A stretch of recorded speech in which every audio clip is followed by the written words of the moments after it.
save us. Because when we die, we cannot praise you. Yeah. How true that is, I know it's very true.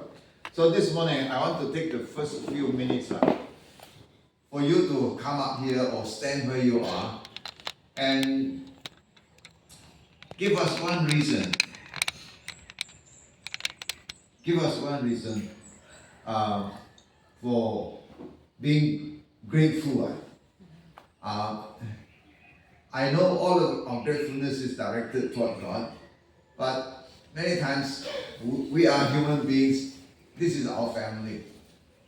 What are you grateful for today? Can you just share with us, take a minute or so and share with us what you are grateful for, what you are thankful for today? Okay, let's exercise our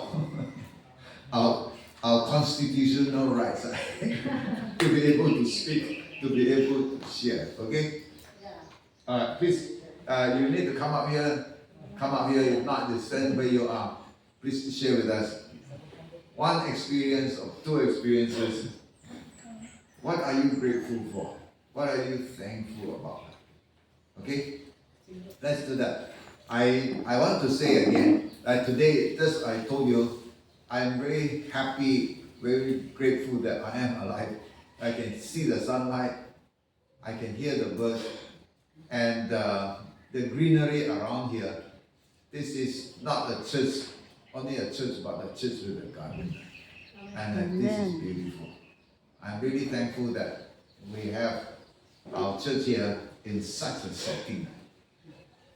You are not in the city where you hear the traffic noises, the noise of traffic 24 hours a day. You know, but right here, lindot tayo. Okay, isa una. Brother Nick, ikaw diya kay... Wala si Pastor, Okay. So, pasalamat. May pasalamatan oy. No?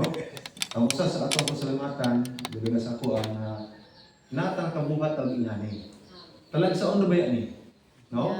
Yeah. Monang so monang libre pa. Kani sa uban may bayad ni. 5,000. No? Yeah. So pasalamatan nato ni mo sa atong pasalamatan nga naani sa atong iglesia. No?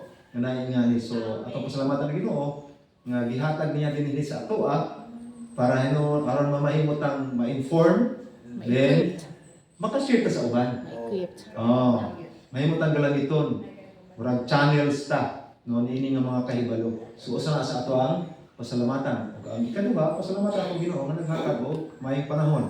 Wala mag-ulan. So wala rason nga di gyud sa kan hidinhi. No? Although nagras na wala pa sila, pero sige lang. No? Nakita ni ata dinhi, kita ang mauna og dawat sa mga blessing nga iyahan ihatag kanato. Gigamit si Dr. Ted sa Ginoo nga aron ma-inform ta, ma-edukar ta. Ug unang-una atong i-apply sa atong kaugalingon. No? Para sa akong challenge is kini akong medyo hiwi na. So dapat mag-exercise ta sige. No? Mag-exercise ta. Kamo pod, exercise pod mo i-apply nato ni kung unsay iyang gi-lecture sa ato, atong i-apply. Then sa diyang makit-an na ato nang gikinabuhian, dako na ta nga kahayag ngadto sa uban. Mao nang atong pasalamatan sa Ginoo. Amen.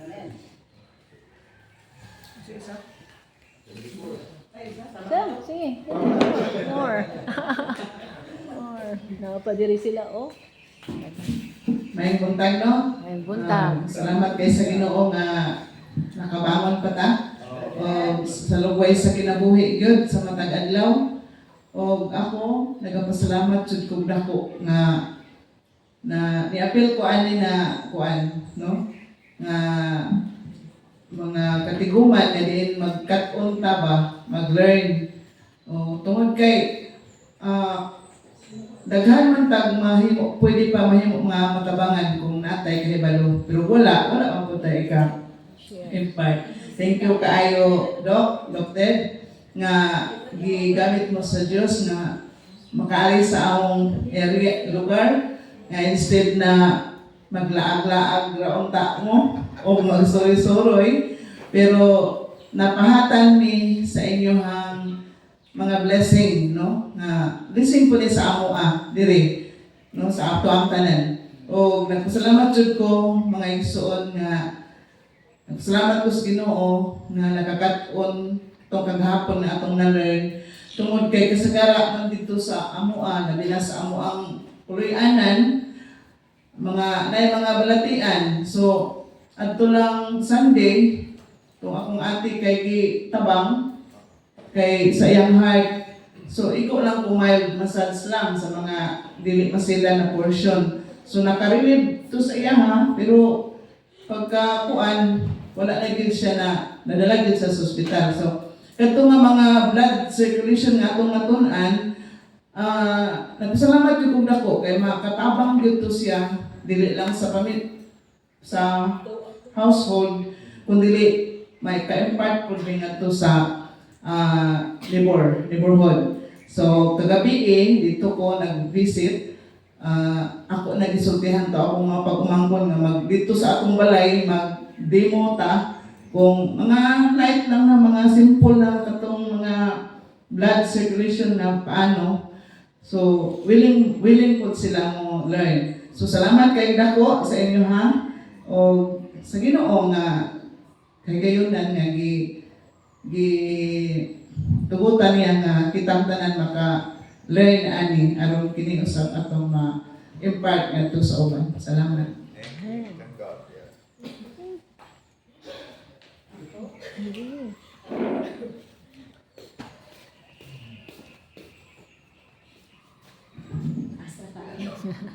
Good morning, everyone. Morning. And I am happy here to be with you.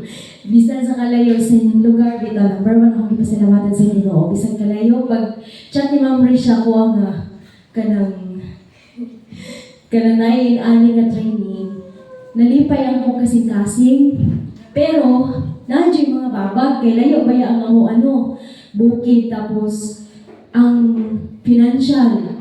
Salamat ko sa Ginoo nga gilibre ra di ko.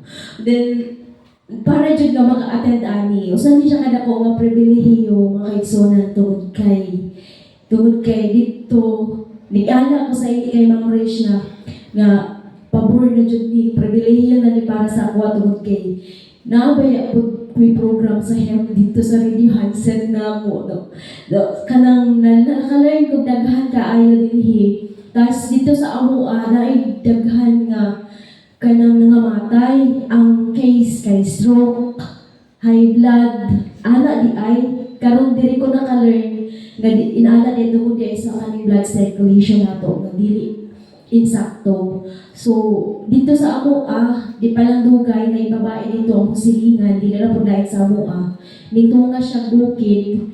Tapos pauli na gikan na malingke, wala kaabot og balay, natiuro, patay gud siya. So wala siya ang kasagaran dito tungod kay ang mga tao dito sa amo nga lugar wala gid sila kasayuran, kaalam-alam. So wala nga sa radio during Radio Hansen program dito sa amo ang lugar mga igsunan, daghan nang na-bless sa mga health message nga naabot dito. So pinaagi sa radio din, pinaagi po sa tabang ng ring na sila mga health guide nga gihatag sa kuha labi na tong katubitong we are sa kailan na to kanang temple of our body is a temple of God. So dito sila nakalearn na natingala sila asa daw tukikan o asa po daw kanong sa uban daw wala na sila yung mga kuan bitaw kanang question asa daw tukikan.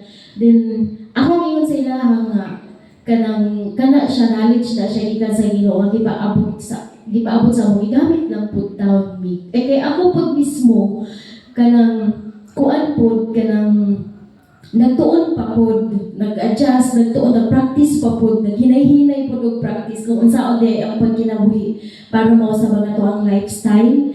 Kung ang kalawasan di ako na-realize nga ang kalawasan dili lang kanang mutuo lang taluwas na ta. Dili di ay daghan di ay kaayo og process para nga makaabot na dito. Unya tungod sa kanang guide pod sa Ginoo, makabalo ra gid ta kung mo follow lang kita og instruction. Pero kung dili ta mo follow og instruction, bisag nakakita na ta, mura ra gyapon tag nagtuo nga wala gid ta nagbuhat. Di ba ang Santiago noon, nag-ingon nga, Santiago dos ba na siya Ma'am Riz, na patay ang patuong walay buhat. So kailangan dyan dahil nato nga, ubanan nato og mga pagbuhat na nato ang pagtuo. Muna pasalamat kay kung mga igsunan, bisan sa mga kalisod, mga pagsulay, nakaabot ng yung gihapon ko din kay naagin ay tuyo ang Ginoo nga dito sa amuang lugar, mabahat pud ni nga mga eksperyensya. So, thank you kaayo, thank you kayo Doc, with his, with kauban sa inyong mga asawa. Sa bisan sa inyong kalayo, sa inyong lugar, nakaabot pa para i-share. O thank you pa kayo kay Pastor, kay Ma'am Rish, o sa inyong tanan. Labaw sa tanan dyan akong kipasalamatan ng Ginoo, nga wala dyan ko nagdaho, nga maabot dyan ko, dinhi, galugar, inana nga kabisi, inana nga kanang time, daghan kag pananghiran, daghan ka og kuan, kay yung sa tawagan ni naapod ba yung mga work po kada adlaw. So kung sa dako jud kayo kong pagpasalamat og kalipay nga bisan kung kami lang ang nakaanhi dinhi, pero dako kaayo nga panalangin ni para sa amua nya dako jud po kay gihimuan og makatabang sa pamilya labo sa akong kaugalingon pud makatabang po sa akong sarili unya labo sa tanan makatabang pud ta og kayuhan sa uban. Kay dito manggod sa ato kay mo share ng pulong sa Ginoo diha rataman, so wala sila mga ingon ani. So dinhi pag abot na ako dinhi mga igsunan na bless jud kaayo ko og kani gyud di ay giya sa Ginoo para sa ako o sa among pamilya nga dinhi mi ibutang kay para gyud di ay nga malamdagan mi og the more pa nga daghan pa mi makatunan nga mga butang nga wala pud na mo masayran. So God bless sa tanan og maayong buntag sa makausa og thank you. Yeah, I really, my hope is when I come here, I will give to your hands another tool that you can use to reach out, because this is part of our gospel missionary work. I give you another tool in your hand that you can use to reach out to people. And I hope you can use it. Actually today, this afternoon, I want to give you like a test, It's like when a person have difficulty in the neck, what do you do? So I want you to demonstrate that. And after that, I will ask you, what is the exercise that you must teach that person? These are two things that I hope what you learn will really settle down and become a piece of knowledge that you can really use. And not go home from here, you came empty, and you go home empty also. So I want you to go home with something that you can use, okay? You don't have to do it exactly the way I do it, pero you can do it and it will relieve, okay, the complaint or the symptom of the person and improve the life of the person that you touch. Remember Jesus, and he healed the sick. There are times when he just say the word and the person far away got well. Yeah. Okay, we don't hope to do that. But prayer, or the prayer of faith can do that. Yes. But Jesus often touched the people. And those he touched, the life became different. Okay? That is what I hope you can do. Okay? That this becomes a tool in your hand to reach out to people. Amen. I appreciate that very much when you can do that. Of course, I really want to appreciate our young men and young ladies cooking for us. And we are eating with gusto, We are enjoying the food. And we very much enjoy the fellowship. I want to thank you for as a church to afford us that kind of that kind of love and kindness. Yeah. Thank you. Okay. More. Yung sa pagusto. Milky, no.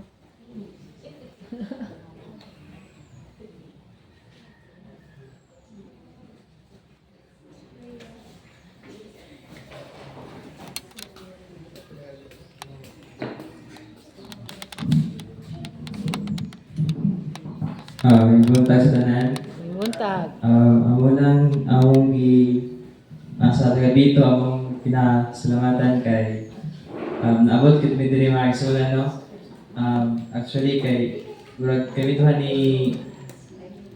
ni Sister Ibing kay ang dili kit mi actually decided nga muanhi kay moto na kami currently volunteer kami. So moto ba igsunan nga naapoy mga kanang mga discouragement pa nga among nadunggan sa among ano karon. So moto nga among naka-decide ni nga muanhi mi ni Sister Ibing. So awan sa among duha pod ka kay youth. So muna kay sunan nga we are feeling blessed and also thankful nga naka-attend gani nga training kay pag-uli ang mga kaigsunan dito labi na ang mga lola na. So nanagi mga ipangbati. So muna nga salamat gani nga naka-attend ani. So nanami mga knowledge. So pwede na ni makahinay-hinay o house to house kay nanamay mga nahibawan. So muna nga and also kami mga bata dito nga kanang ang courage na mo sa matag usa labi na nga we are successfully nga nahimo na mo ang activity ang feeding dito sa Nawan. So we're looking forward nga daghan kaming mga activities nga nahimo para dito church na makita gyud sa mga kasiningan na ito sa ubang kaigsuonan nga we are kanang like ang kalayo kay nagkaanam-anam din siya o kakusog at the same time kanang nagkahaya. So wala na siya and may buntag din.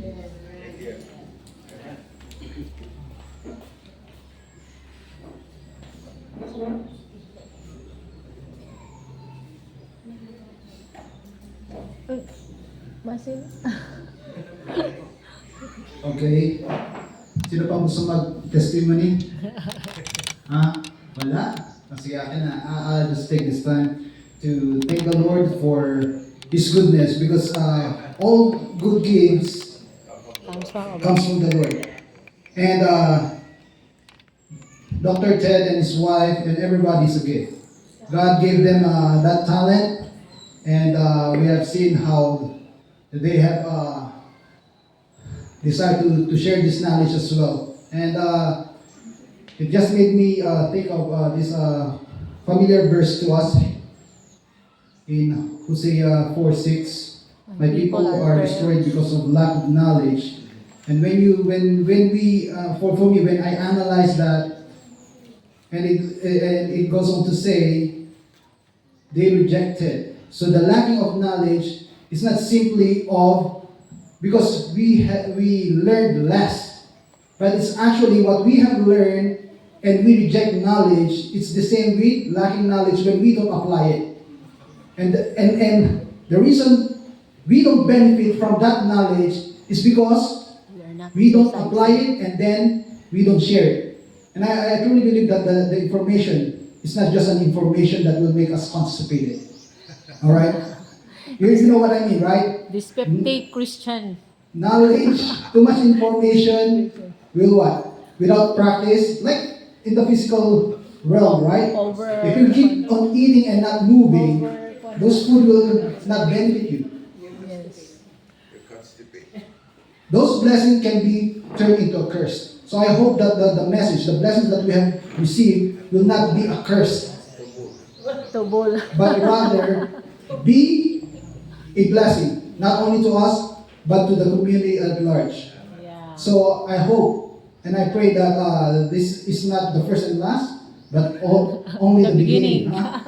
Dr. Ted? So we hope in the future. I know God has a plan. Yeah, that's friendship. When you pray, God answers prayer. And we'll pray that you will come back here.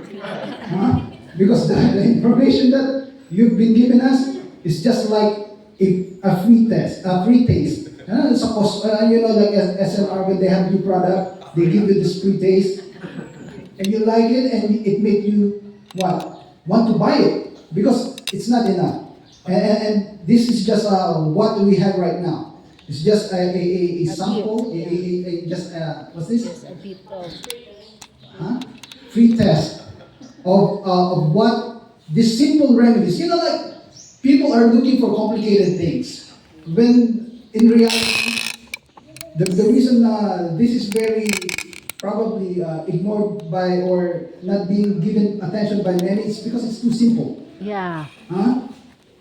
You cannot buy it, you cannot package it. And people sometimes, they are educated outside the world, educated by the world, and thinking that whatever is complicated and expensive, Then it's worth. Yeah. that's what really works, no? But thank God that this simple remedies, the touch ministry, I hope that we will have this be included in our medical missionary toolbox. And I thank you, I thank God for this wonderful opportunity, and I believe that 3 days is not enough, Doc. I hope that you will consider this church to equip it, and that we may be able to really master it from the heart. And the information right now is just simply A little foretaste of. a little foretaste of what is something better. God bless us all. Thank you. Thank you. Tilaw-tilaw lang ha. Tilaw-tilaw lang. Ginagmay lang daw para malamian. Okay, so actually, I'm praying, and this is actually an answered prayer. Yes. Okay, karon nga panahon yun, mo nang giatong in a prophecy, giingon dito nga there are a lot of people, no? The world is a Lazar house filled of daghang kayong mga masikitang mga kaigsunan.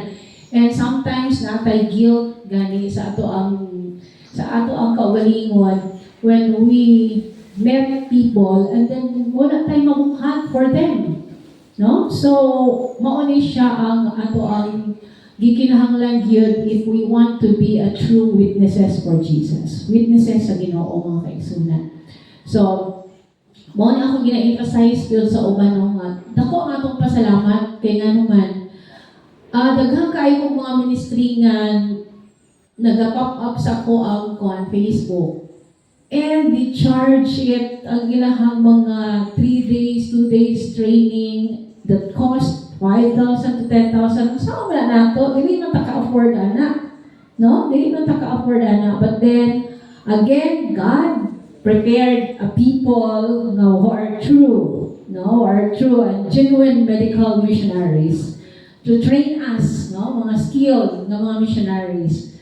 Kaya kita, igo ramang yun no, by ang Ginoo nagatudlo sa ato So, pasalamatan din nato ang Ginoo ning nga opportunity and also nagpasalamat ko aning mga kaigsunan nato sa dito o sa Nawan, no, nga they answer the call, no, kay di kinahanglan yun, no, kay we are not always available, and this opportunity knocks o sahay once lang yun, no, sahay na atong mga buhat pwede naman na nato gyud ipadaplin. So sayang kaayo kung dili nato ni siya i-grab ang opportunity. And kanina no ako na-realize sa among pag-awit ko sa among worship, the more nga nag-sing taog I shall see the King, kanang kusog kaayo. I don't know if you heard it. The birds are singing also. Kusog kaayo, ilang tweet. I don't know kung inyong ang napansin kanina. So ingon ako, grabe kayo ang Ginoo, no? So kung mga keen observer lang yun ta, no? O nang gingon nga dili nato masabtan ang ato ang kahintang dapat mapasalamaton ta when we will not count our blessings and name them one by one. No, so muna nga ato ang pasalamatan sa Ginoo. And again, ato pasalamatan sa Ginoo na sila Dr. Ted. We don't know them, and also for the people who arrange nga makaanhi sila dinhi sa ato. So pasalamatan nato ang Ginoo. God bless kanatong tanan, and daghan pa tang ma-learn throughout this atong session. Okay, anymore? Want to give thanks and give your appreciation to the Lord? Ano pa? Okay. Alright, I'm glad that somehow the Lord has arranged for us to be here. Yeah. It's not in our original plan. Okay. I told you I'm supposed to go and see Dr. De La Cruz and spend some time with him, and the rest of the time we'll go and hayahai, la akbar, something like that. Pero the Lord has arranged us to be here with you, and spending time with you, and hoping to put another tool in your hand so that you can use. Okay? Very simple. I told you based on one simple principle, right? Circulation. You improve the circulation, and usually the people will feel better because the circulation is better. You look at, I just said to you, diabetes, high cholesterol.